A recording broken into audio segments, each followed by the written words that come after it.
What do I use when I do my face-ups on my dolls? I'm going to show you what I used on this cutie. Mr. Super Clear. Use it before, during, and after you're done with your work. It's basically the Until Dawn setting spray of the doll world. These two different kinds of Q-tips I use in a lot of different ways. I use them for adding color to the nostrils. I use them for cleaning up the lips, cleaning up the eyebrows, for blotting freckles. If you dip it in a little water, it's great for that. These are a must for me. I buy them in bulk and they're not really that expensive, which is good because I go through a lot of them. I use Caran d'Ache watercolor pencils in a lot of different ways when I do my dolls. I use them for the eyebrows. I use them for the eyelashes. I use them to line the lips with. I use them to add the freckles.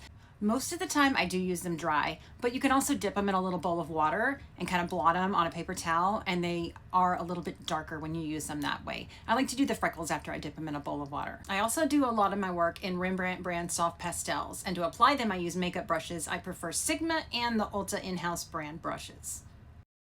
I use the pastels for a lot of details, a lot of contouring, a lot of shading. I use them for the eyes. I use them to map out the eyebrow shape, and I use them for blush.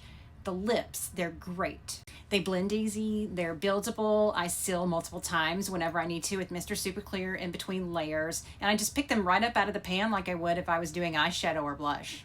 And personally, I haven't found a better way to do the lips because you can blend in so many different colors and it looks so natural.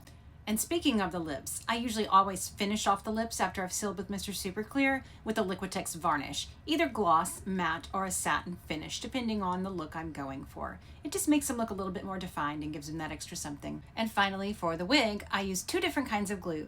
I use a tacky glue for the top of the head, and then around the edges, I use a Gorilla Glue gel. Be very careful not to use too much of that because if it gets on the face, it's not good. And those are the things that I use on every doll that I customize. And yes, this doll right here will show up in my Etsy store soon.